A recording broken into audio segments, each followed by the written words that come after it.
Sometimes the workers from the generator factory in Shanghai organize a kind of celebration for themselves and their children. The main attraction is a foot race through the factory grounds.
Before the Cultural Revolution, we all had time cards.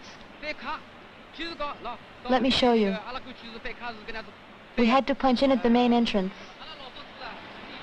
Here there was a large board. There were 300 of us in the shop. You had to have your card punched every morning. You had to punch in on one side, turn the card over, and put it back. We had to punch it twice, in the morning and out in the evening.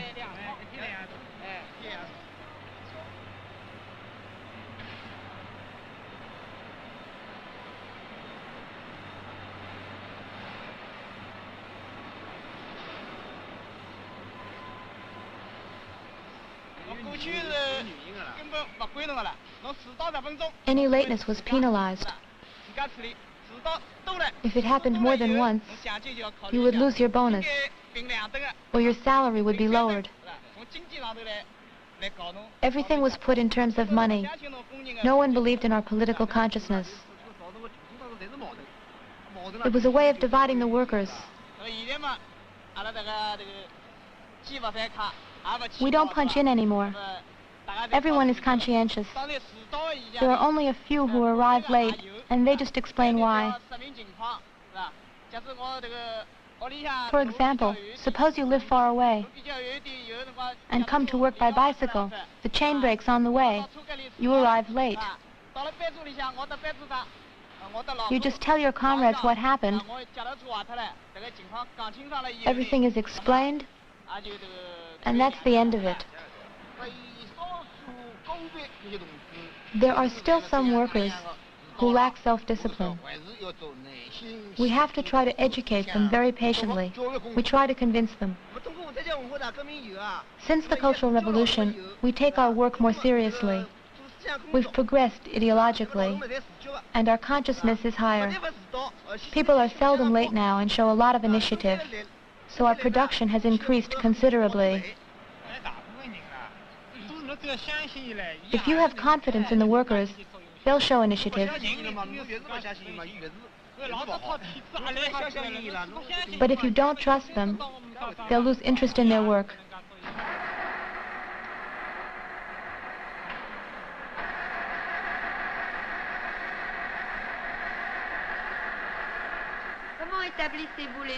How do you establish production standards?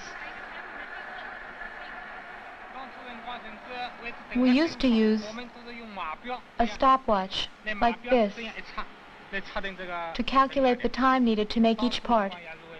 We thought this was a scientific method.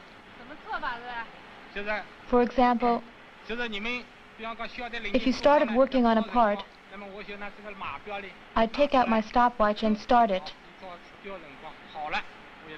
then put it back in my pocket.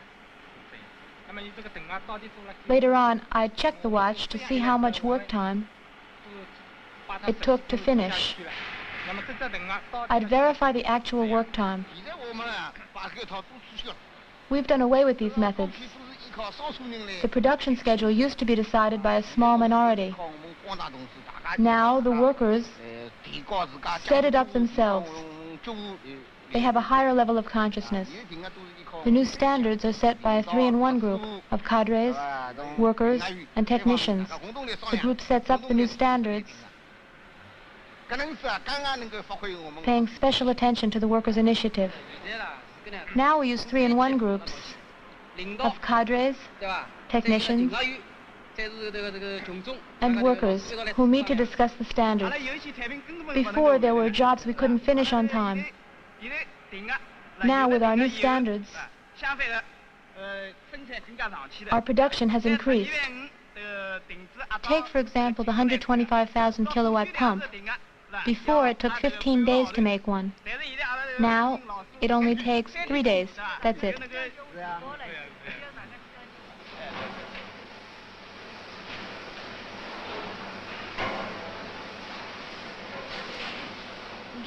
How much do you earn? The salary question is a complicated one. We inherited it from the old society. There's a nationwide effort to narrow the gaps. I started at the factory after the liberation. With my seniority, I earn 105 yuans. And you? 74. 80 yuans. I make 69 yuans. I make 53 yuans. I'm new. I make only 42 yuans. 58 yuans.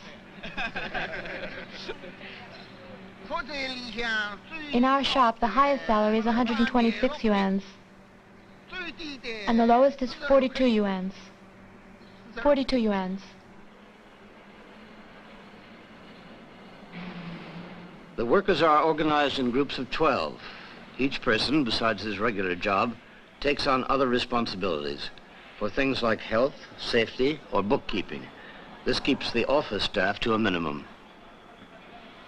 In these same groups, people discuss the political side of everything, from national issues to everyday life.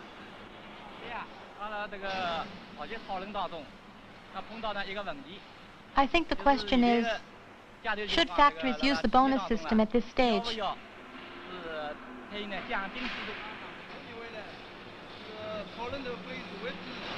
If we raise this question in the context of socialism, I think we must differentiate between a cash stimulation and a reward system.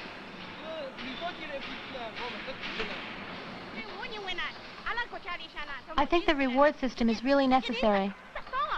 We must not confuse it with the system of cash stimulation advocated by Liu Shaoqi. The reward system only benefits those who really deserve it.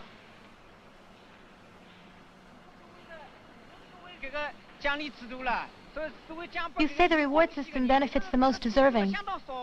Therefore, only a few workers, in other words, those who work more. I don't see much difference between the cash stimulation and reward systems. I say we need the reward system. At this stage of socialism, advanced workers who make significant contributions should be rewarded. The reward system is necessary. I don't agree with her. She says the reward system is only for those who've made significant contributions. If that's true, then it concerns very few workers. If we have to establish a system, let's not create one for just a few. Xiaozhou says there is a difference between the reward and the cash stimulation systems. I say they're the same. Why? Because the reward system will never liberate our productive energies. Only the revolution can. It has nothing to do with Liu Shaoqi's cash stimulation. I think some material incentives are still needed. In the socialist system, we distribute in proportion to work. To each according to his work. If you do a lot of work, and your level of consciousness is high, you have a right to an appropriate material reward.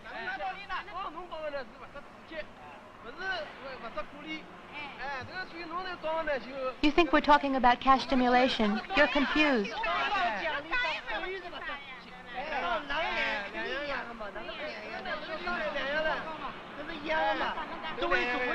In a socialist society, each worker must become a conscious revolutionary. Otherwise, we'll stay dependent on rewards and lose our revolutionary consciousness.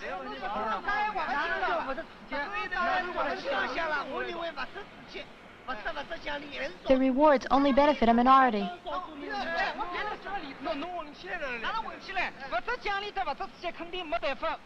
I maintain there's no difference. You say that it encourages the more advanced workers and stimulates the slower ones. I'm all for giving bonuses to the advanced workers, but do you think a hero like Lei Feng needed a reward? In giving them bonuses, you're actually belittling them.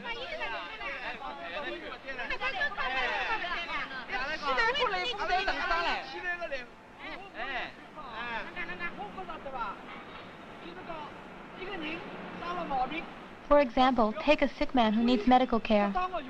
He may need a little opium. But you're healthy. And if I give you some opium, perhaps it will make you feel good. You'll respond to the stimulation, but gradually you'll need more and more, and finally become addicted. Nowadays, we don't work for capitalists or bosses. We work for the people.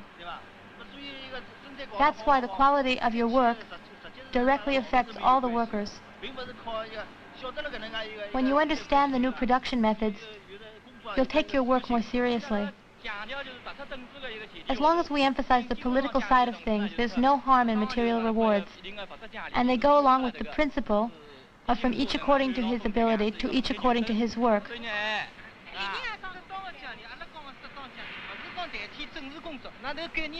We've been talking about a reasonable system of rewards, but we're not neglecting political work. Reasonable rewards doesn't mean stopping political work. But there's a contradiction. Either we raise the level of consciousness or we give out rewards. The two things are contradictory. It's obvious.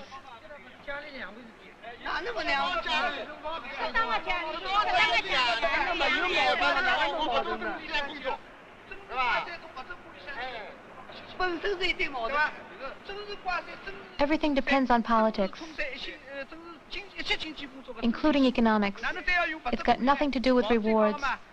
Chairman Mao wasn't talking about rewards when he spoke about just ideas and the transformation of the world.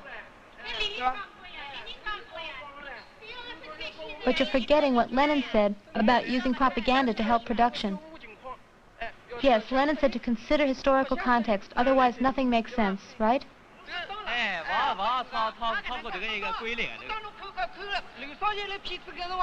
But the Liu Shaoqi group also talked about reasonable rewards. So they gave out bonuses. And then what happened? Look at what happened in shop number 11. They decided to use the reward system. And what good was it? In the beginning, little by little, the bonuses were not so important. But little by little, they weren't enough. And in the end, everyone wanted bonuses. Bonuses for everyone with no exception.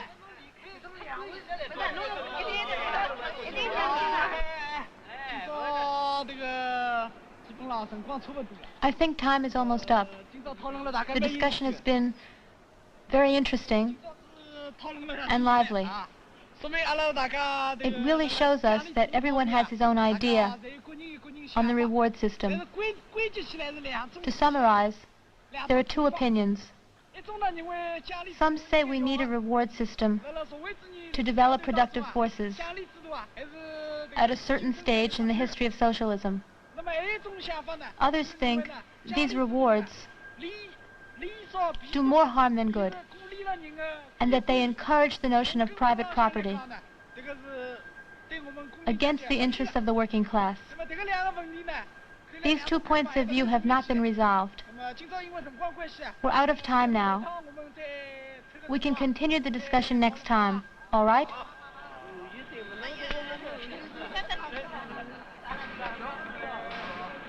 The discussion here has come to a temporary halt.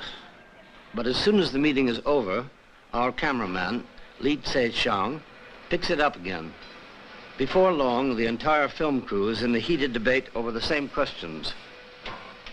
Official policy is in favor of eliminating the bonus system, but putting that into practice is another matter. In many places, the question remains open.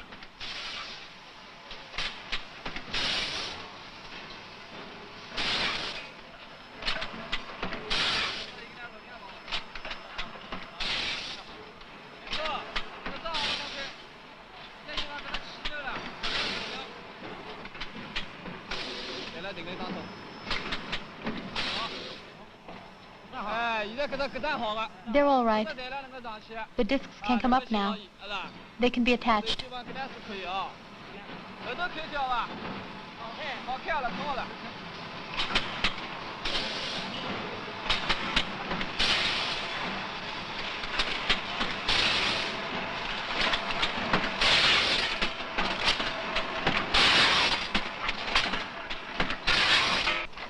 Cheng and Huang are two officials in charge of running a generator factory.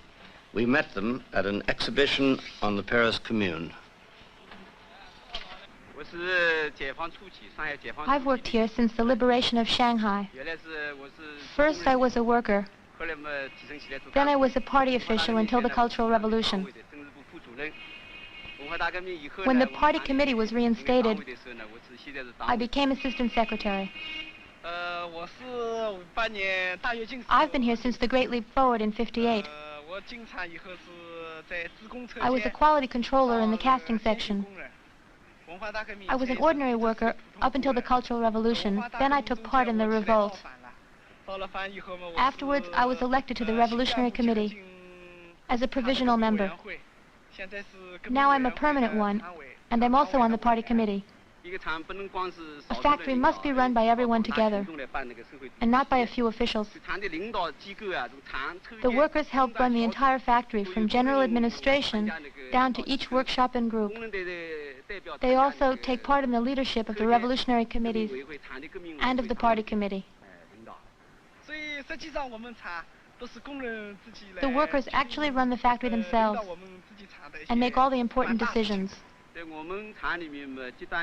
the beginning of the first 5-year plan, everything was completely centralized. We lacked experience. We were still using the Soviet system with one leader in charge. In the factory, there was one manager and one foreman in each shop. This kept the party on the sidelines and gave the power to a few individuals. The Central Committee and Chairman Mao noticed this, and things started to change during the second 5-year plan. Absolute ultra-democracy started during the Cultural Revolution. After our return to power and before the Revolutionary Committee was set up, at that time, the tendency toward ultra-democracy emerged in many areas. Before making any decisions, the party committee must consult the workers. We listen and we discuss. Whenever our opinions conflict, we ask the workers for advice. This way, the management staff and the workers can always come to an agreement. The factory used to be controlled by a national office. Now it's under city administration. It's administered by the Shanghai Bureau of Mechanical Industry. Our production is part of a state plan. The state includes our quality standards and our annual output in its plan.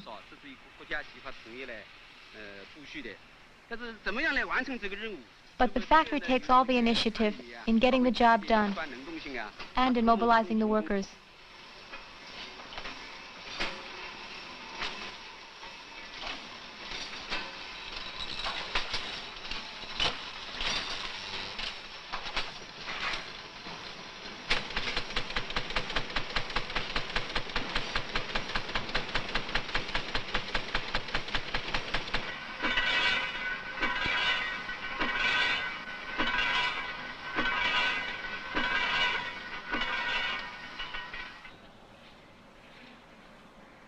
Before deciding to film the generator factory, we visited a steel mill, a tractor factory, a shipyard, and a watch factory. In all, 14 factories. Some were well known for having played an outstanding role in the Cultural Revolution, but they weren't what we were looking for. We chose the generator factory because it had no special recommendation. It is just an ordinary factory.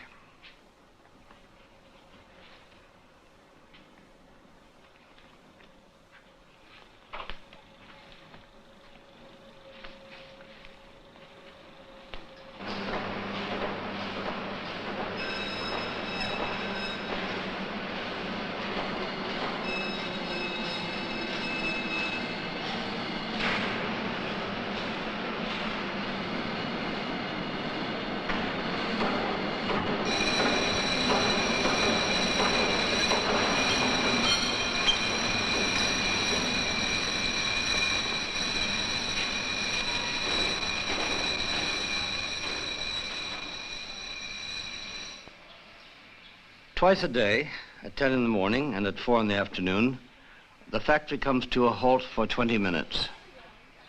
The workers find many different ways of using the rest period.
The factory has its own medical center, and each workshop has a first aid station.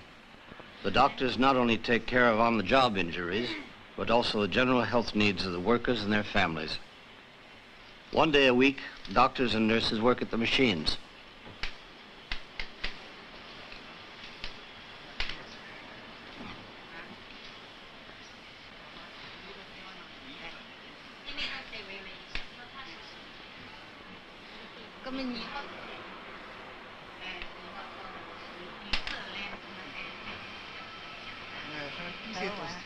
I feel faint sometimes, and I have a hard time waking up in the morning. Do you feel dizzy? I feel weak, no appetite.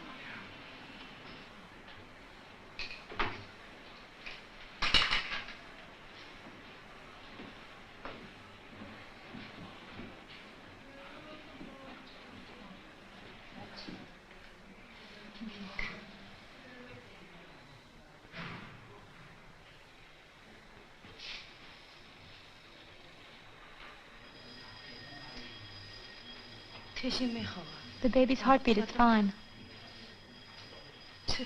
You can get dressed. Do your feet swell? Neither of them?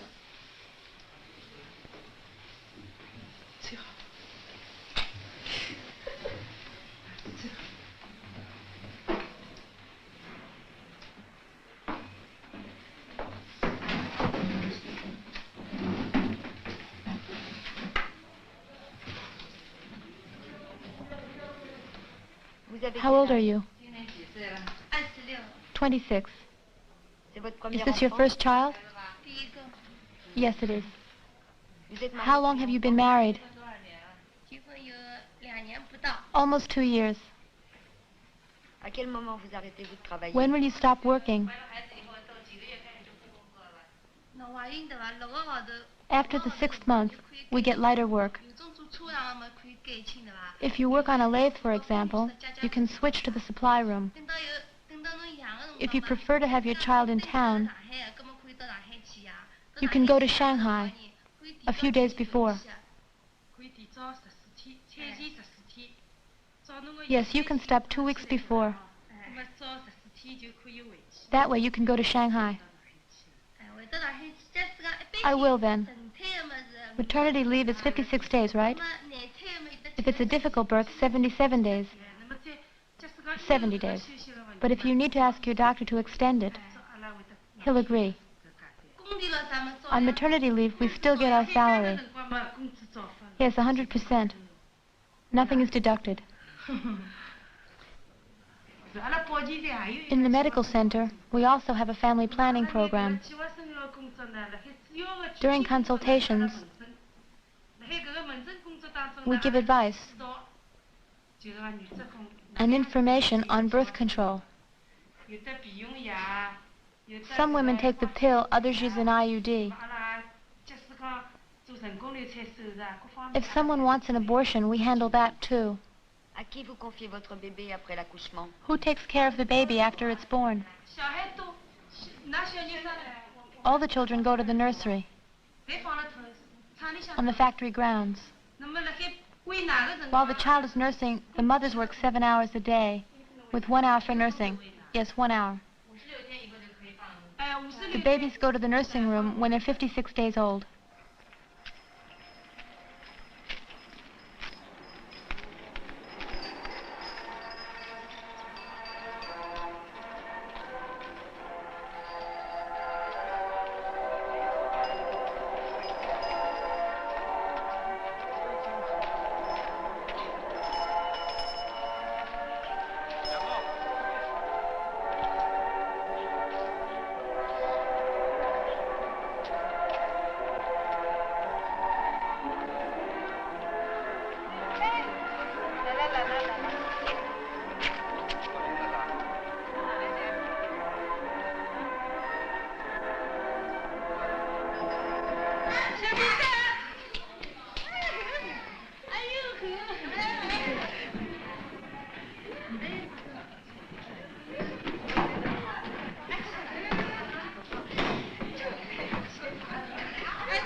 You were naughty. Now you're nice.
Do you work here? Yes, I do. Qu'est-ce que vous faites comme travail? What do you do? I'm an arc Votre welder. femme est ici avec vous? Is your wife here with you? No, just my daughter. My wife works in Hefei.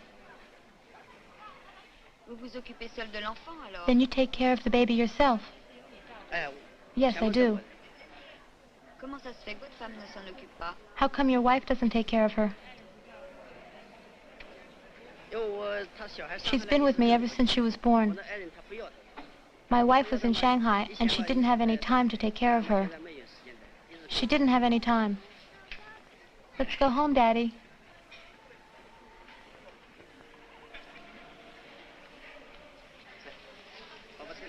Daddy's going to take you somewhere. We'll go home. But don't you want to go watch the people fishing?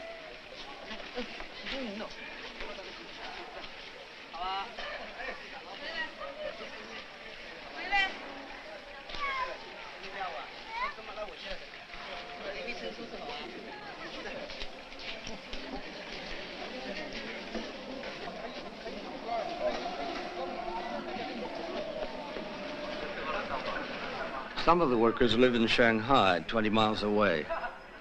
Many of them prefer to go home only on weekends. During the week, they live in this building, on the factory grounds. Workers and cadres share rooms for 6 to 8 people.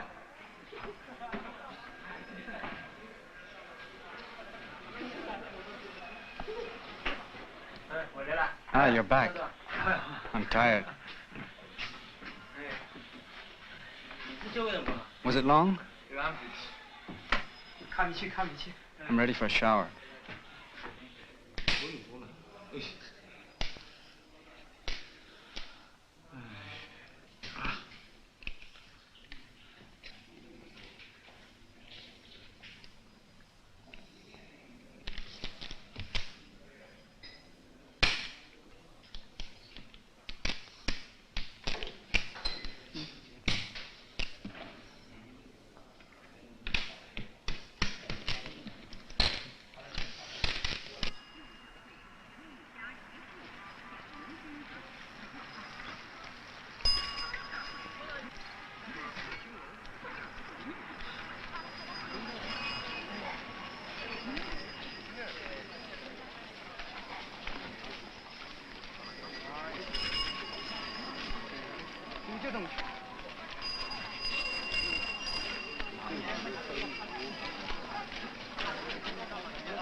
Work starts here at 7:30 in the morning and ends at 5 in the afternoon. It's the same as in most other factories. In addition to the 2 daily breaks, work stops for lunch between 11:30 and 1 o'clock. The factory employs more than 8,000 people in dozens of shops and offices. Our problem is how to bring the factory's leadership closer to the workers. Political consciousness and production can still be improved. Since we've become managers, we've often been tempted to sit back and relax. We work less and spend more time in the offices than with the workers. We usually just hand down the orders. Even the new cadres should do a lot of manual work to keep in touch with the workers. It's also the best way we have to keep check on revisionism. We've all been workers, Huang too. But if you stop manual work, you forget what it's like to be a worker. Besides, we must stay in close contact with the workers to really understand all the production problems. Our presence gives the workers a chance to tell us what's bothering them and to criticize our weak points. It's very important in changing our ideas and in our work.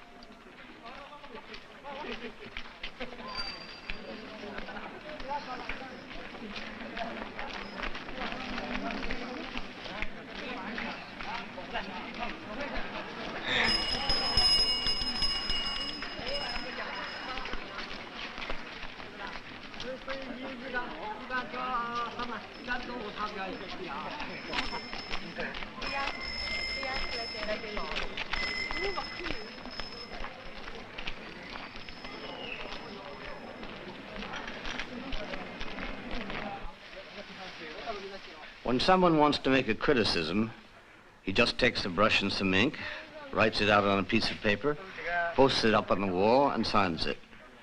These wall posters are called dazibaos. This traditional form of expression played such an important role in the Cultural Revolution that the right to post dazibaos was included in the new Constitution.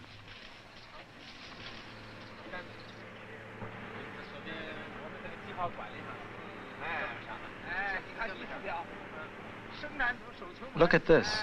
The production group is isolated, like a goalkeeper.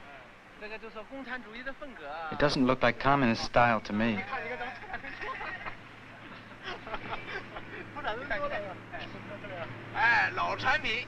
They say production looks like a bunch of noodles.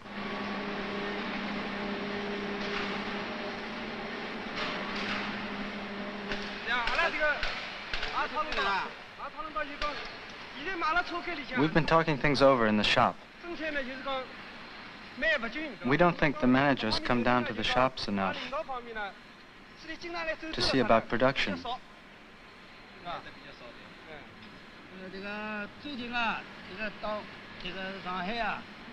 In the Shanghai watch factory, they've put up revolutionary dazibaos. Our whole section is talking about it. Today, the party committee has sent Comrade Chang to visit our section. This proves they are trying to follow the watch factory's example. We hope you'll come back when we've finished our discussions. We'll let you know. It's good that you've come down to the shop. I happen to have a question. You can see we have a lot of stators, 100, 200, maybe 300, but almost no rotors. So we can't do any assembling. Our problem is we need more space and more manpower. That's what we need. How's it going? Not too bad. But we need machines. Like that one. We need to buy some more. We don't have enough. And as Xiao Kao said, we need rotors. Newspapers in Shanghai have just published the articles and dazibaos written by the workers of the watch factory. The articles explain why they criticize the existing management and how they are experimenting with a more democratic system of factory management. In China, one of the essential roles of a newspaper is to make these experiments known, whether they are ultimately successful or not. For the last few days, articles about the watch factory have been stirring up a lot of interest in the factories around Shanghai, including the generator factory.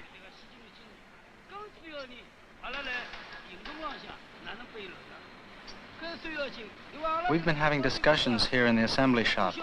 All the groups have talked things over. Everybody agrees. What the watch factory did was really good, but our factory is a big one, with 8,000 workers. The watch factory is much smaller. They produce less.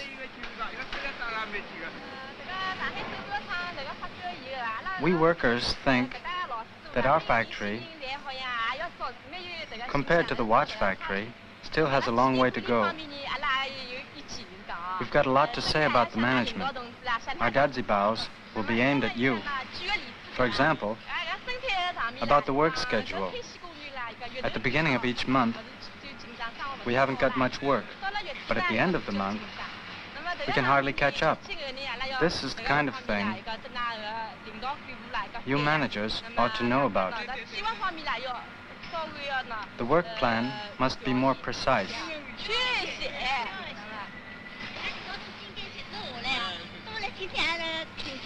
You have to come to the shop more often, or our suggestions will be useless. If you don't, you'll get our dazibaos. You must keep on warning us about things. That's all well and good, but we want some action.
We've heard that one of the shops is making parts that they don't need, but the management keeps on ordering.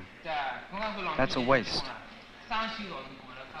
If that shop doesn't need any, we can give them to other shops. It's a case of irresponsibility. The management should be told to send them where they're needed and not where they're useless.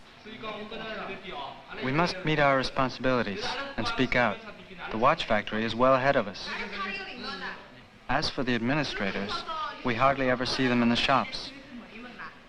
They're used to listening to production reports from behind their desks, so they can never solve the workers' problems in time. What can we put for a title? Well, what about "There's an old ox pulling the cart," which means we want the managers to help increase production. When did the watch factory article come out? March 10th.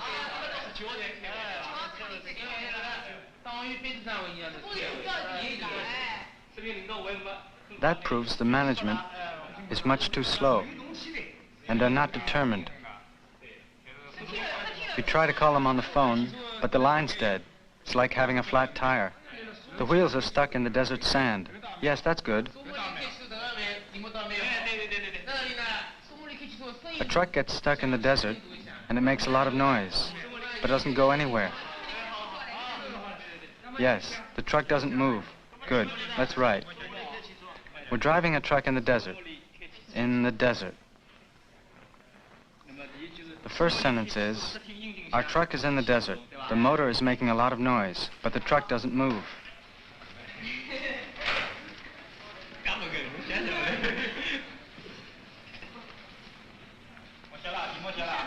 I'll start writing.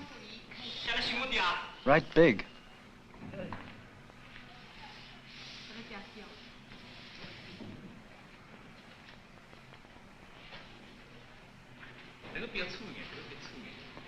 That line, thicker. A truck. Rolling along. Pass me the blue pencil.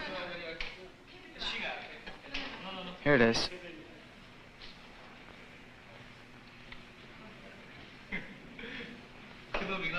Just like in school. Draw the sand underneath.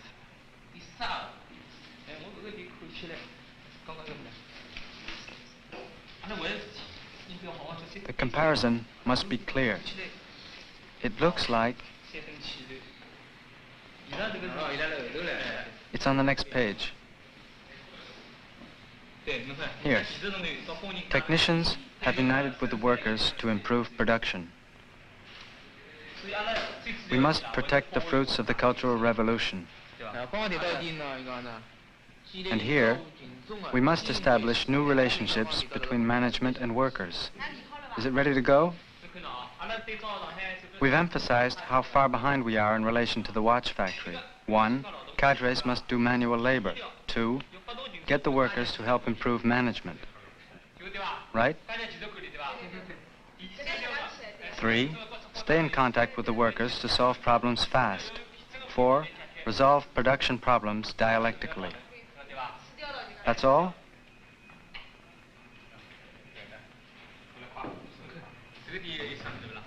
Nothing else?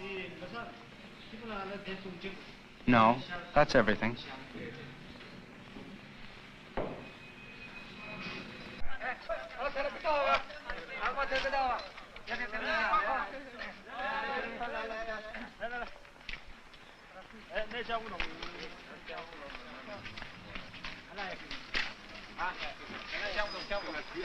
Bring the glue. Over here.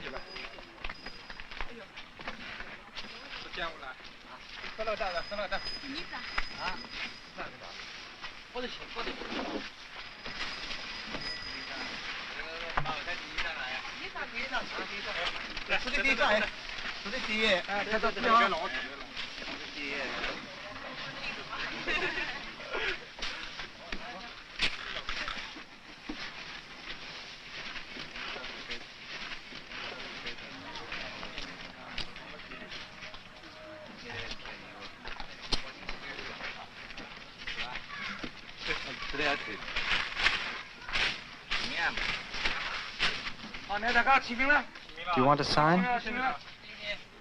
Who wants to sign first? Go on, go ahead.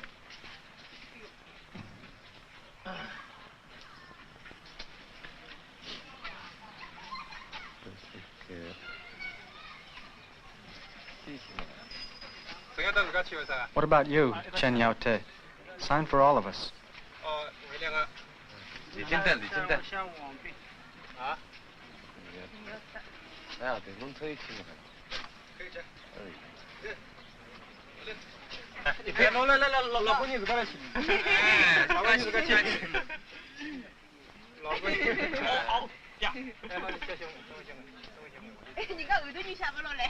Leave some room for the others.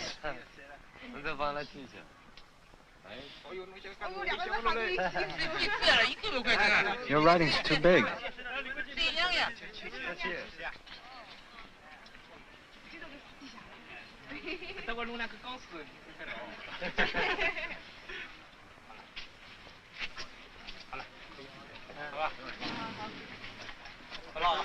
How's that? Okay? You just have to be clear about things.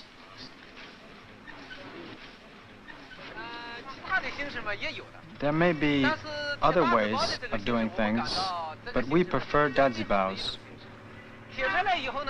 This way, our criticisms get around to all the workers. The workers heard about what was happening at the watch factory through the newspapers. They were excited about it and decided to do something along the same lines. In studying the watch factory, we managers realized how far behind we were. So we asked the workers to join us in starting this campaign. Had the criticisms made in the Dazibaos already been brought to your attention in some other way? Yes, some of them, right? Yes, for example, some of the buildings have leaks, and there are production problems. We've made some changes in the way we work, but we're still not close enough to the workers. The distances between us still exist. We leaders have a hard time changing our views. It takes time. Chairman Mao says, as we transform the objective world, we must also transform our thinking, so that our ideas adjust to the new reality. That's why the workers say, we're like a car stuck in the sand. Are Dazibaos the same today as they were during the Cultural Revolution? Their form is the same as at the beginning of the Cultural Revolution, but the content has changed. During the Cultural Revolution, their main objective was to condemn the reactionary bourgeois line of Liu Shaoqi. Today, they criticize mistakes made by officials in their work. The old Dazibaos were aimed at an enemy. Now, they aim at contradictions in the new society, so they're different.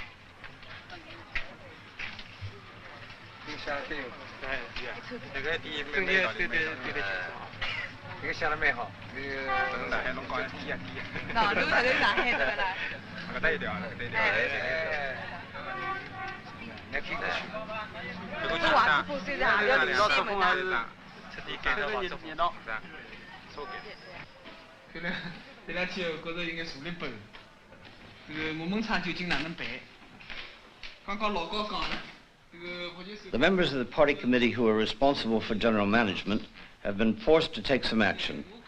This is the first directors' meeting since the beginning of the movement. It's no use pretending that running a factory is an easy job.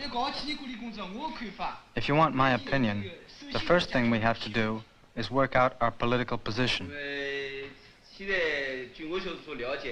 I think the workers are unsatisfied with the way we work. They think our administrative methods are too sloppy. Too many problems are neglected. For example, the workers in shop number 1, this year, their work has increased enormously, almost doubled, but they're still in the same building. It's much too small for the work they're doing. That's the kind of problem we should get to quicker. Today, the workers of shop number 3 had a lot to say about their tools. There's no one to repair them. They're in poor condition. Some that should measure 10 millimeters now only measure 6. We must admit that it's mainly a question of our political line. We can't just deal with isolated problems. I'd like to know what we can do here in our factory. It's obvious that our political line is one problem, but we must be more precise. For the moment, we are only making general observations. It's true that we can improve our work style by getting closer to the workers, but that's just one aspect.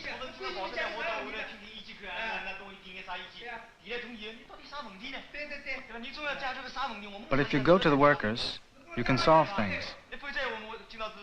And if we don't decide things here and now, we'll be criticized later on, and we won't know what to do. Don't you think so? I agree with Huang when he says that work style and management policy both depend on your political position. The political line you follow will determine the way you work. The question of political line seems abstract, but in fact it's concrete.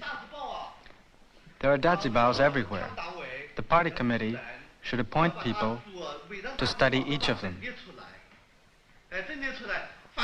We must try to give an answer to each dazibao. The workers must know that we are taking their criticism seriously. That will encourage them. Otherwise, we'll have more and more dazibaos, but no action on our side, and the workers will get discouraged. Our self-criticism will encourage the workers to bring all the problems to light. To profit from the watch factory's experience, we must take a good look at how our managers work. Over there, they take part in manual labor. I'm a new cadre. Since 1970, I've only worked once in a shop. Just once in 3 years, and I've never gone back. I'd like to point out that last year, some members of the party committee went to work in the shops for 3 months. The workers were pleased. But this year, we have a smaller staff and more work. There's a lot that should have been done. So I'd like to ask the leadership to act on this.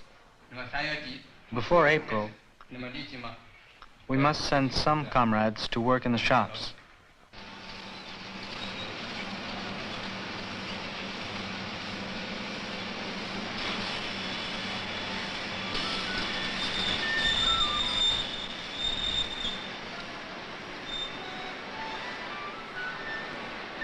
Today the machines have been turned off, but it's not one of the regular breaks, and it's not because the workday is over. A group of workers from one of the shops is putting on a play. They are acting out the story of how they build a huge 125,000 kilowatt generator.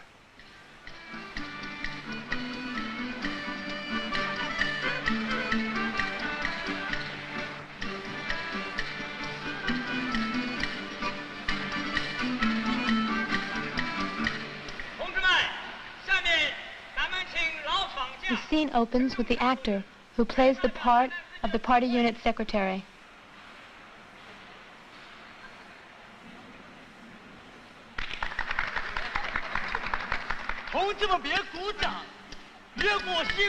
He is acting the part of an old, experienced worker. We who know nothing, he says, like a deaf mute learning to speak, have decided to take on the task of building the generator. 今日把驾到，这白天的劲头没用完，晚上接着忙。他决心改造发电机，打破洋框框。老班长、老厂匠带头把关厂，创造上水内人为毛主席争光。有个工程师，他名叫杨重阳，出洋流过血，还经过洋学堂。听说炸药搞创造，他赶忙来阻挡。 This is the engineer, loaded down with foreign diplomas. He opposes anything new that he hasn't read in his books.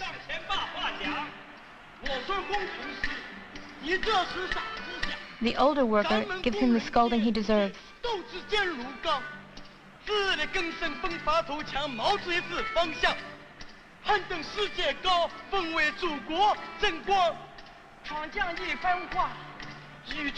The engineer presents his self-criticism. 满脑洋框框，爬行主义、洋奴哲学流毒有多广？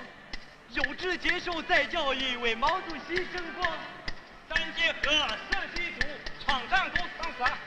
今往一出死，兴旺一出响。造出3颗发电机，胸有朝阳。有心把歌唱，要起埋带长，跳舞蹈吧。 腿脚不利索，打起竹板把天津快板说。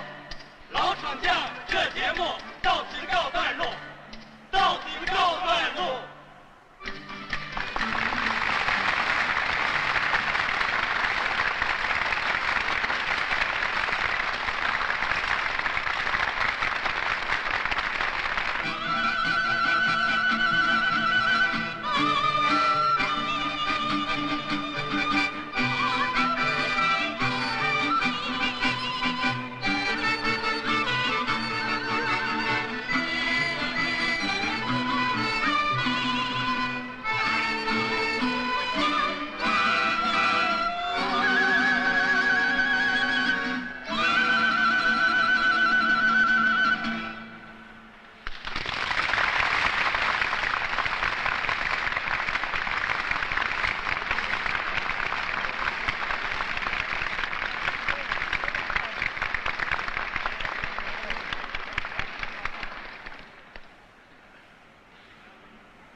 The truck drivers are now going to sing about their meeting with Chairman Mao.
The older workers have made me their spokesman. So if you'll listen, I'm here to tell you what they think. It's about the management. As we've already said, it's as if they were driving a truck in the desert. We hope they'll change their work style and do a better job. I have something to say. Our shop is involved too. The management says it appreciates our initiative. But look what happens in reality.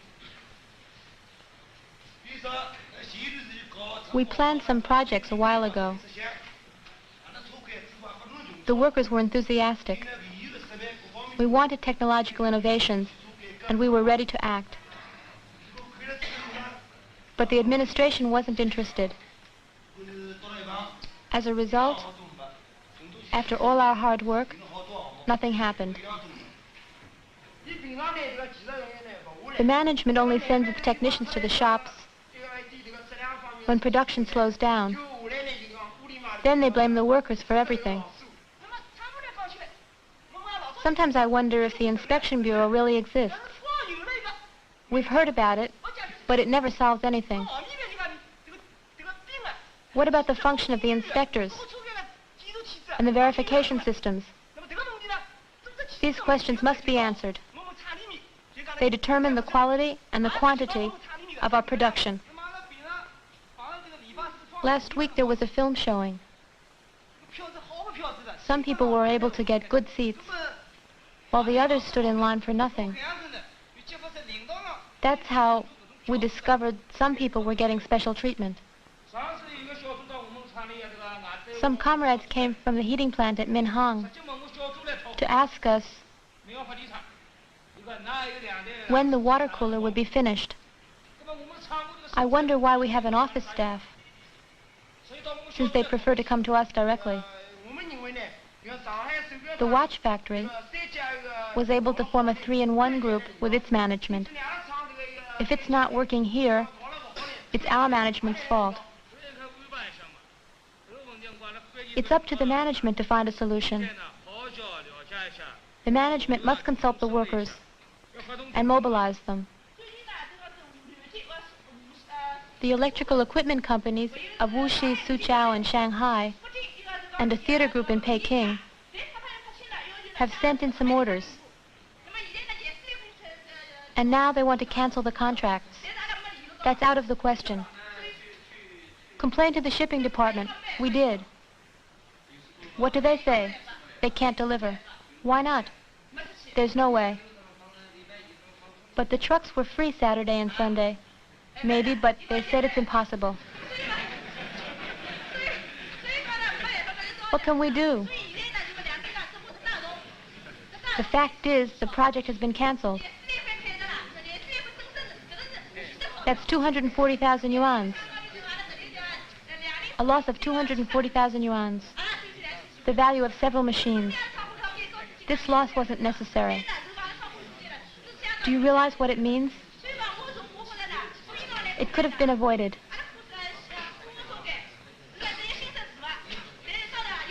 The other shops are always ready to back us up.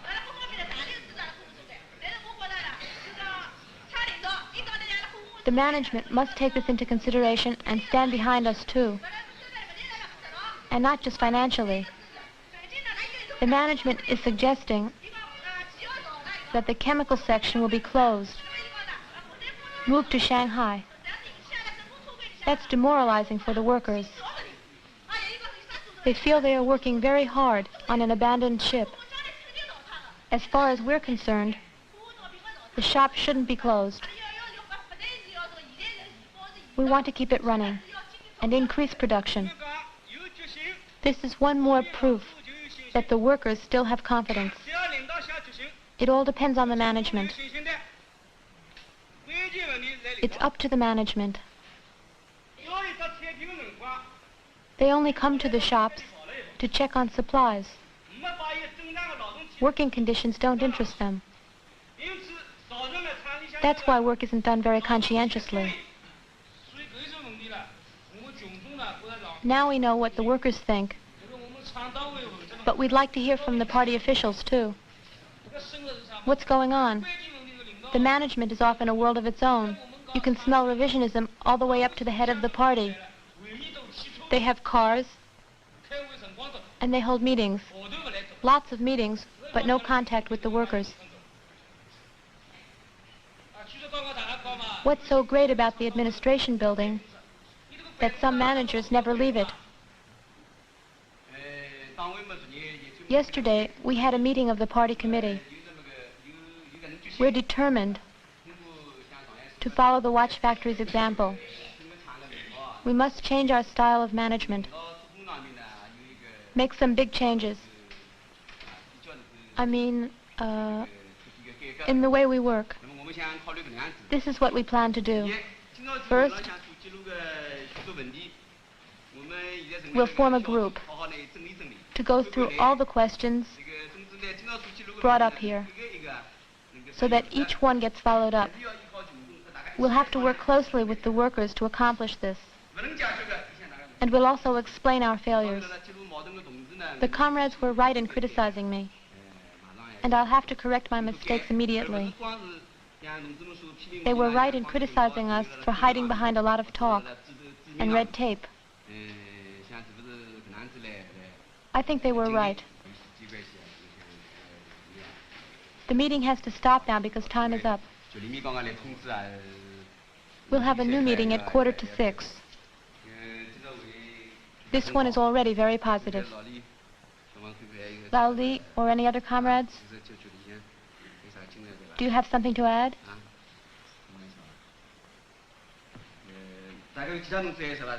No other comrades have anything to say?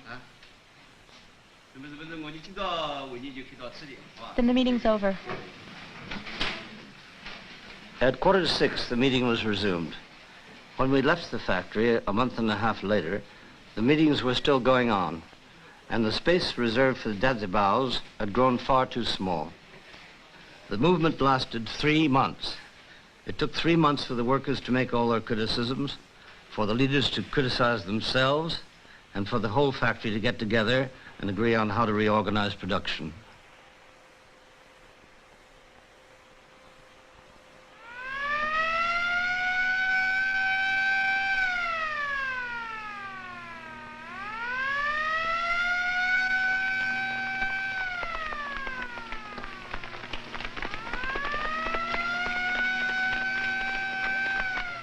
In China, an official motto says, "Be prepared for the possibility of war."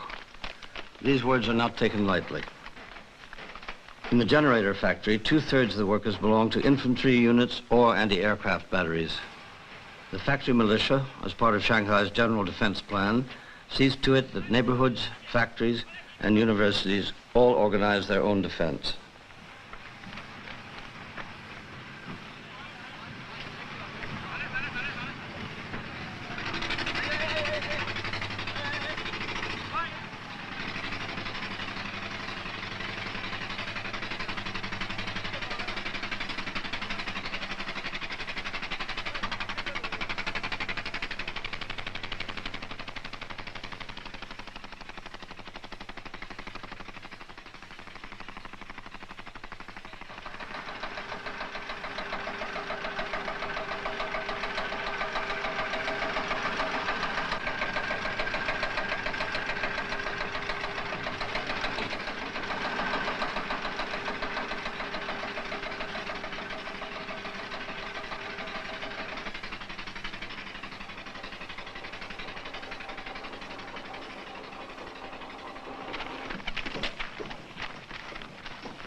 I am a worker.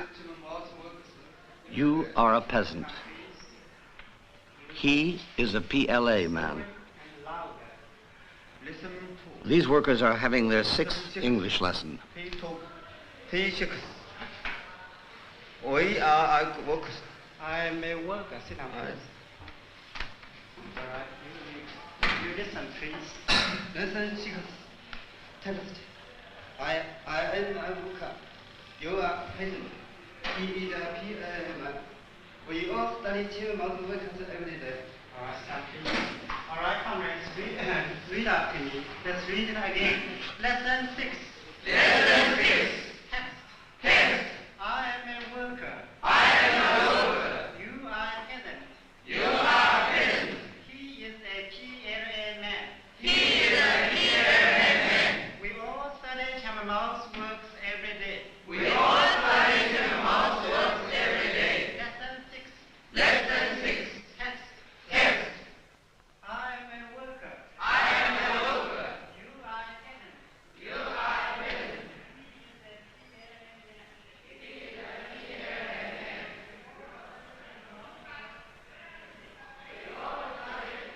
The factory has its own classrooms. Night courses are given at 7 in the evening after an early dinner. Nearly 2,000 workers attend them regularly.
In order to build socialism, and later on communism, you need material security. But what you need most is to develop a communist consciousness. If we don't study politics, Marx and Lenin, how can we raise people's political consciousness? Building socialism and communism would be impossible. So one of the important functions of the party in the factory is to organize political study classes for workers and cadres. One might think that this would slow down production, but in fact, it increases it. The study of Marxism and Leninism and the understanding of materialism enables the workers to put their ideas into practice. We don't have to rely on money or threats to motivate the workers. We count on Marxism-Leninism. That's the difference between capitalist factories and ours. It increases production rather than slowing it down.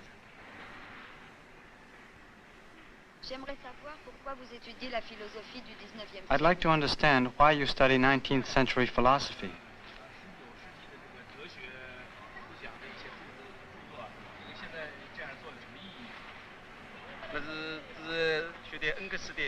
You mean the study of Engels' anti-Düring. The anti-Düring is one of the most important classical works of Marxism-Leninism. Although it was written in relation to a particular struggle between Marxism and opportunism in the 19th century, it's still valid. We study the anti-Düring today to help us understand the meaning of materialism and of idealism. An impulsive reaction is very similar to a false intuitive thought. What is an impulsive reaction? What does intuitive thought mean? In the third chapter, Engels concentrated on denouncing and condemning Düring's a priorism. Düring taught and defended a priorism, claiming that principles exist prior to objects. Düring maintains that thought is a framework. According to him, the unity of one's thought creates the unity of being.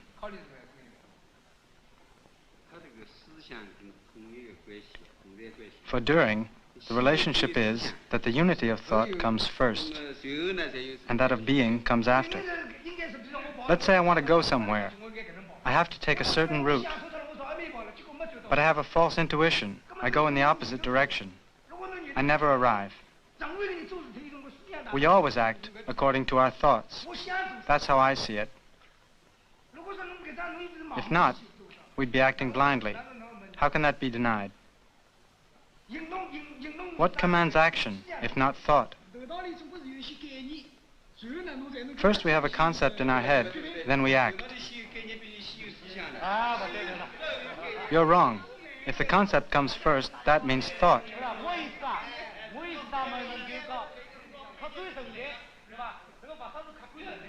Matter exists objectively. It doesn't depend on man's will. It can never be created by will alone. Lao Li just said that he wanted to go east, but he went west because of a false intuitive thought. That's why he was wrong. And yet both east and west exist objectively. The problem is knowing if there are intuitive thoughts, not whether they are right or wrong. From a materialist point of view, we must not overemphasize intuitive thoughts. These thoughts may seem to jump to mind in a matter of seconds, as part of a process. But in reality, they are necessary conclusions. They are determined after long periods of practical experience, or after careful reflection.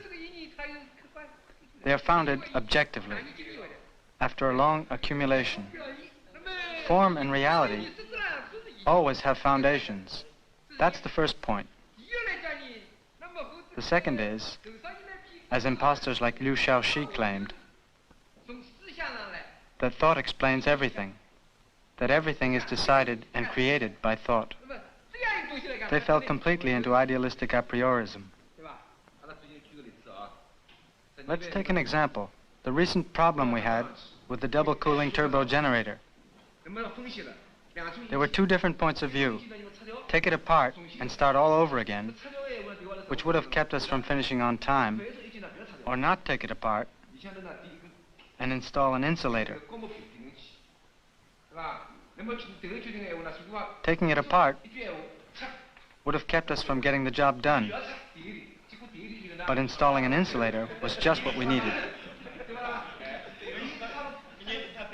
That proves that this intuitive thought was correct. But where does this thought come from? Where did it come from when the decision was made? Was it innate? Or did it spring right out of practical experience, from acquired knowledge? The question is, where did this thought come from? It's the result of accumulated experience. So it didn't just drop out of the sky. But intuitive thoughts do exist. If Lao Yu told us, take the rotor apart, wouldn't that be a sudden intuitive thought? Take it apart? If he told us to do it, we would. Because Lao Yu acts on the basis of his own experience. Otherwise, we wouldn't do it. That idea should be criticized. A sudden intuitive thought, in my opinion, is actually a concept. The question is, where does this concept come from? If we just take things literally, we can accept the concept of wrong or right intuitive thoughts. First, they study in small groups. Then all the groups meet together in a general assembly to present and discuss their work. These workers come from families that were illiterate just 30 years ago. Today, they have begun to reflect on philosophical issues which are considered too important to be left in the hands of a few specialists. Mao Zedong says, philosophy must liberate itself from the lecture halls. It must enter into each person's life.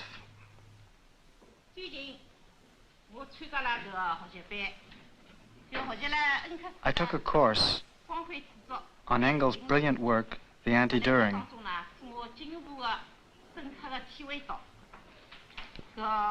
I've understood the dialectical materialist theory on reflection, the concept of idealistic a priorism, metaphysics, and how to judge which political position is correct. We must criticize the absurd and reactionary ideas of impostors like Düring and Liu Shaoqi, their theories on eternal truths and absolute authority. We are Marxists and dialectical materialists. We believe that the idea of absolute authority is false. For many years, I've been active in the revolution. I'm familiar with revolutionary theory. Thanks to the Cultural Revolution, and thanks to the bitter struggle between the two political lines, I've learned that it's not enough to have working-class solidarity and a desire to work hard for the revolution. One must read Marx and Lenin to learn revolutionary theory.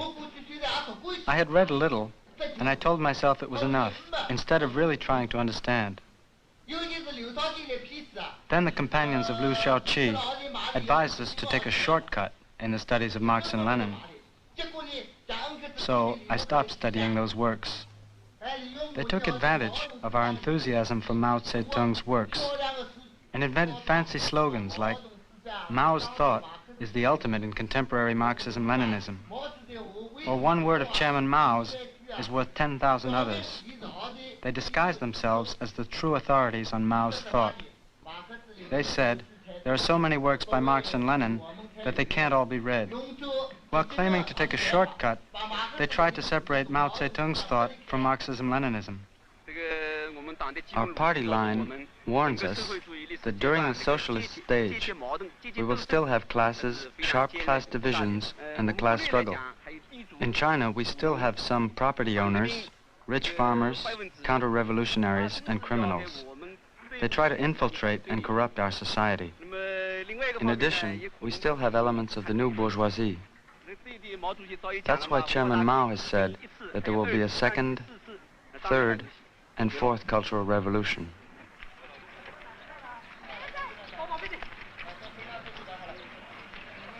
During the Cultural Revolution, students and workers went to the countryside together. It was the first time for some of them. They met the peasants and explained what was happening. The peasants also came to the towns to participate in meetings and public demonstrations. Today, many marches are organized between cities and rural communities. These marches are reminiscent of the famous Long March in China's history. They are good physical exercise, but what's more, they create a vital link between city and country, between the workers and the peasants.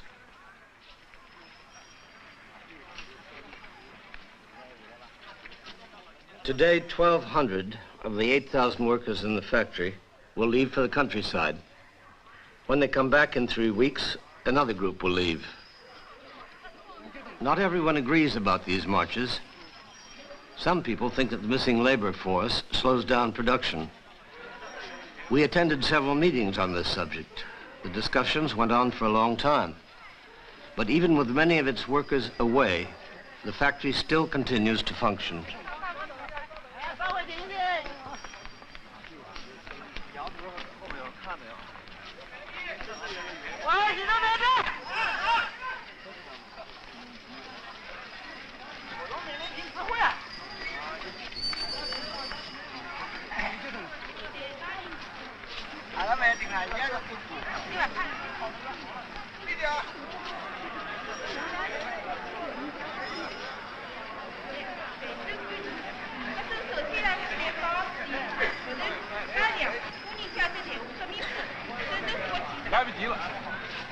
语啊！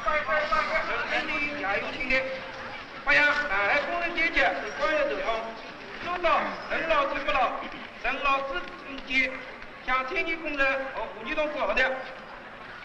今天即将离开我们的生产岗位，而让深入亚英训练区。同志们，我们马上 Comrades, we're about to go. We know that those who remain in the factory will keep up production while we're gone. We'll be eager to hear from them. Don't worry.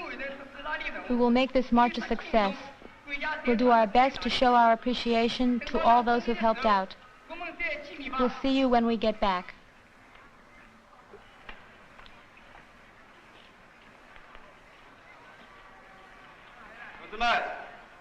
Comrades, the participants in this year's second march and field exercises are about to leave.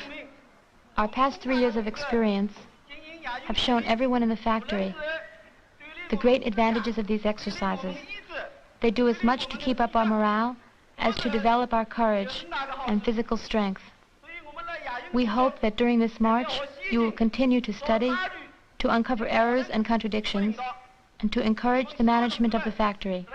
We hope that you will write and send us datsibas, which bring up any shortcomings you find in our work. We look forward to your return.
They'll walk 75 miles. At night, they'll camp out.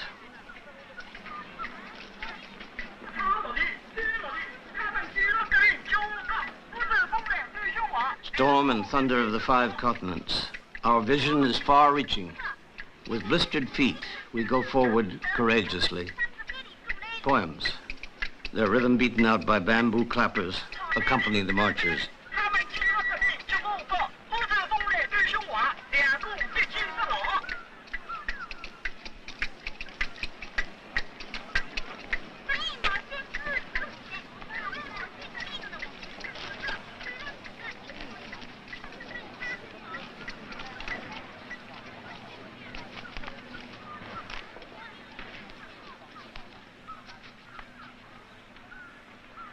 The peasants welcome them as they go through their villages.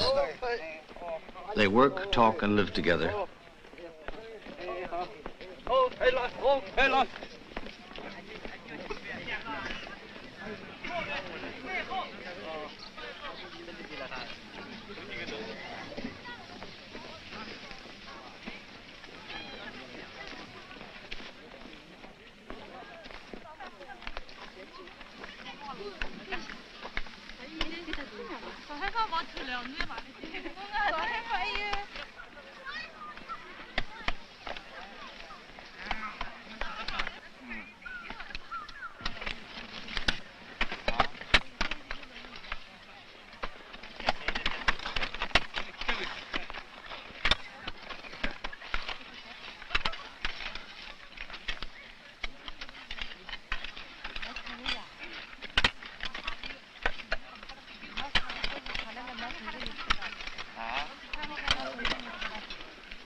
Our long march has given us the opportunity of staying here with the peasants and hearing about their way of life. We would like to ask some of the peasants to tell us the story of their families and their village. Could you please tell us a few things about your past and also about the history of your family and the village?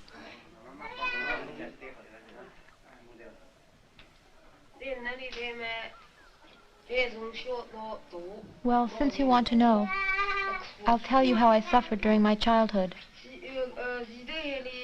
Nowadays, no one suffers like this anymore. I lost my father and mother when I was only 5 months old.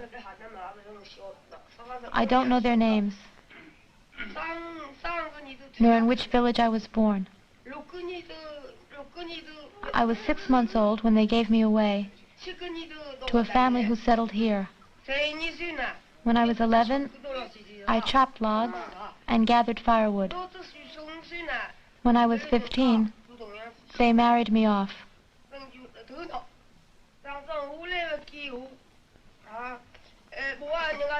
Today, women are liberated. It wasn't like that before. In those days, we didn't dare say a thing. The reactionaries oppressed us, and we had no one we could go to. The Japanese invaded the area when I was 30. They burned the houses, took the men away, and raped the women. So we wandered around. We wandered, with no place to go. Today, thanks to Chairman Mao, we're happy. You, the workers, have come to the countryside to unite with us. Our country is one big family. A big family along with all the people in the world. And it's getting more and more prosperous. And that's a good thing. Before, neither children nor their parents had wool clothing. But today, we have lots of wool clothing, and even several pairs of boots.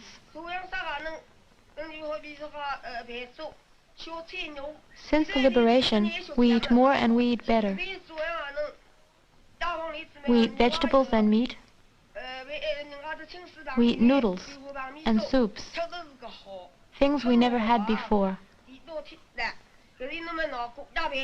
Today, under the leadership of Chairman Mao, there are tractors, bulldozers, hydraulic pumps, harvesters, and threshers. You can see all that in our village. Under the reactionaries, the poor stayed poor and the rich got richer. When we think back on that, it makes us laugh even in our sleep.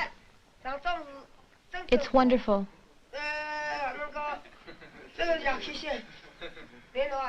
Look over there, little one. Turn around.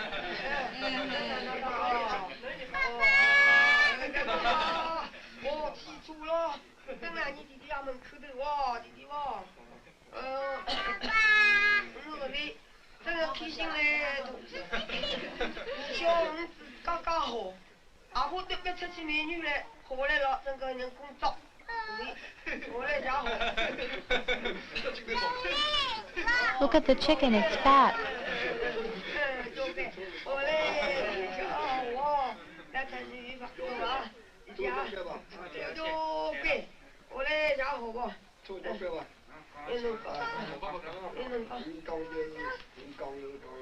I want to tell about the past too.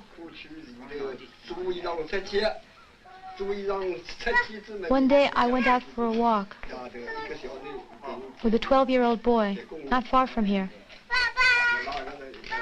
The boy was only 12. When we came back, we saw a Kuomintang agent. Bang! The boy was shot through the ear. And bang! Another bullet grazed my cheek. I was 39 years old then, and now I'm 75. If it weren't for the liberation, I wouldn't be alive today. You see the difference between our past misery and the good life today. I would have been dead a long time ago. I have a lot more to say about all that we owe to the party.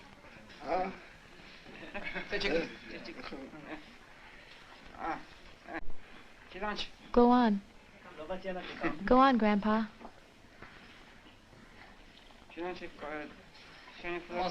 Tell us the rest of the story.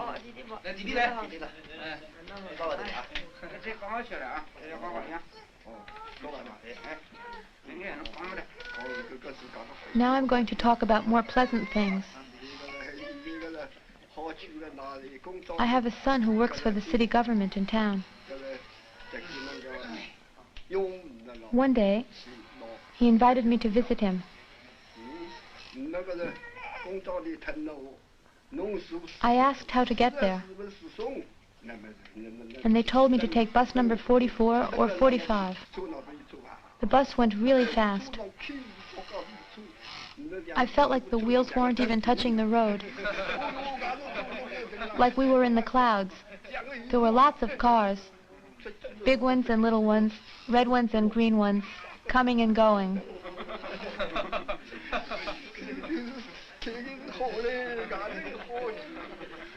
It was a fantastic sight.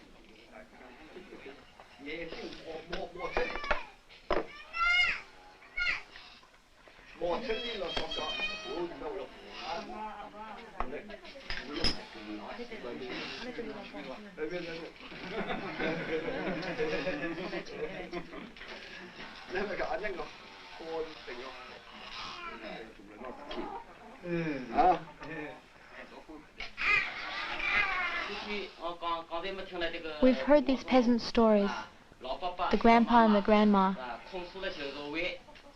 They compared the old life with the new one. They told us about their past suffering. As workers and peasants, we were both crushed.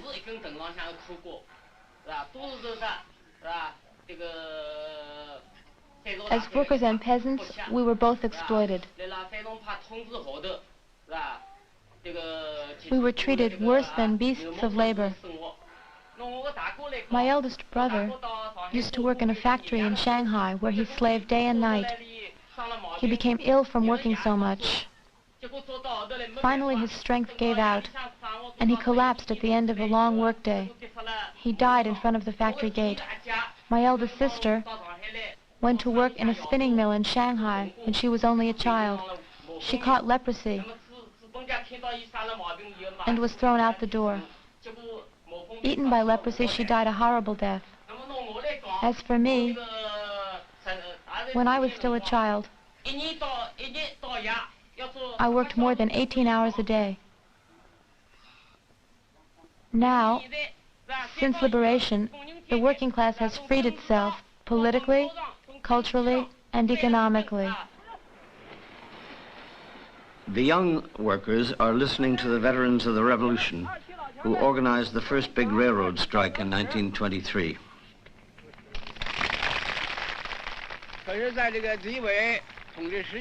When the reactionaries were in power, Chinese workers had a miserable life. Workers from other countries could not imagine how much they suffered. In 1922, the railroad workers of Jiangxinqian organized themselves.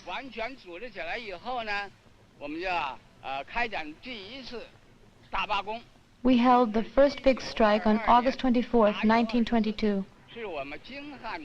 It was the first big strike of workers on the Peking-Hankow line. The movement was based in Jiangxinqian.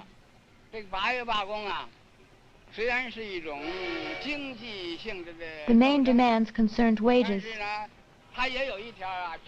But it went way beyond that. For example, one of the issues was the firing of 5 workers. It was a bitter struggle. The workers lay down across the tracks and tore the guns away from the police with their bare hands. The strikers held their ground. Thou here was with them. Comrades, during the August strike, we stopped military trains. The villains charged us with their bayonets. We met them with our bare hands. Comrades, we were not afraid. We were not afraid to die. That was our revolutionary spirit. Justice triumphed over injustice. Comrades, with that spirit, we had won the first victory. Even though I'm over 80 years old, the revolutionary spirit is still there. I'm still in good health. Finally, I wish a long life to Chairman Mao, and good health to all the peoples of the world. That's all I have to say.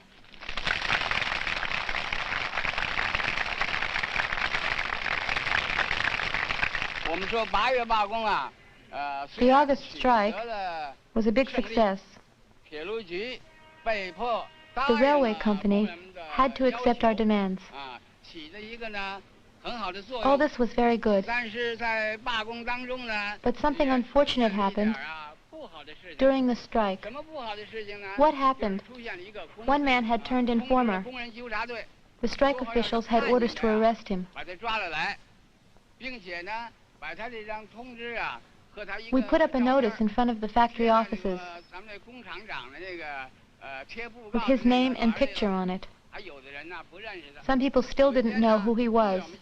One day, a group of workers were reading the notice when the director showed up. He was a foreigner, a Frenchman. The director came over to take a look and ripped down the notice. It's because this foreign director tore down the notice that we asked for his removal. We dared to struggle and dared to win. After that strike, we decided to form a union of railway workers. This union was founded in Zhengzhou on February 1st, 1923. On the night of February 6th, 11 union delegates, who were also Communist Party members, were placed under arrest.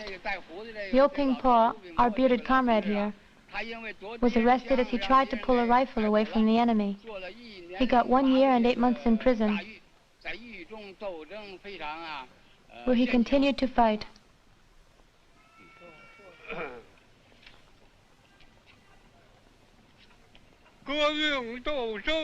To fight in a revolution, you can't fear death. If you are afraid, you're not a revolutionary. I fought with a soldier. I grabbed his gun away.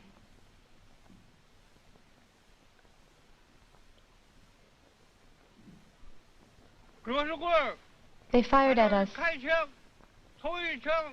The first bullet killed Ke Shukwai. 1966. That is when these monuments were built.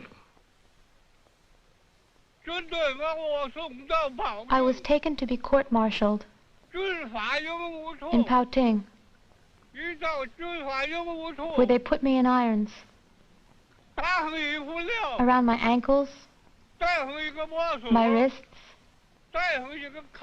and my neck. It was very bad. I still wasn't afraid. I continued to fight. We're old, but we're still strong. We've retired, but our spirits are still high. We must continue the revolutionary work that has been set out for us by the party and Chairman Mao. We must carry on. You're young people in your 20s. You're the same age as the martyrs when they died. We must not forget the past. To forget the past is to betray it.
Shanghai is hosting an exhibit on the Paris Commune, an uprising of Parisian workers in 1871. The old railway workers have told the story of a strike they once organized, and the old peasants have spoken to the factory workers about their past experiences.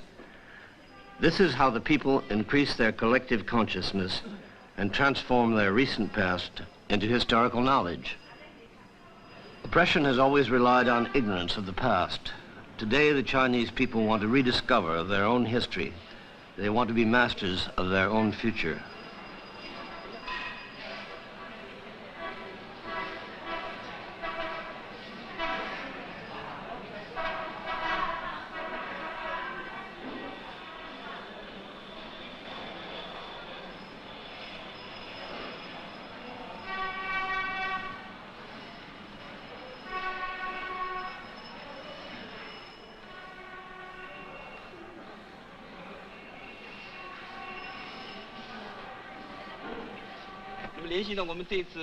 The Cultural Revolution has shown that the principles of the Paris Commune are still relevant. We must follow these principles to make our revolution a success. During the Cultural Revolution, the ties between the leaders and the people were strengthened. The same thing took place in the Paris Commune. We believe that the principles of the Paris Commune still have practical value today.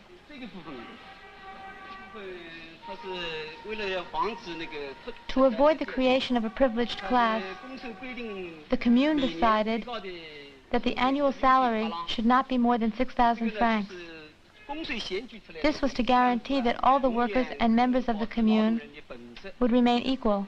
To run for office, candidates had to meet certain requirements. They got rid of opportunists, hustlers, and empty speech makers. They asked the electors to vote for those who were really ready to serve the people.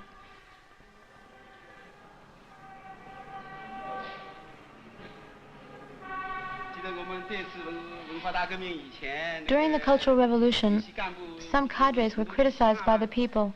Why? They had been courageous. They had never been afraid of the enemy. They had dared to fight in the revolution. In those days, they were paid in kind. Now, they're paid a salary. And life in the cities is much easier. Anyway, we lost contact with the masses, and our revolutionary ardor had cooled down. That's why the people criticized us during the Cultural Revolution.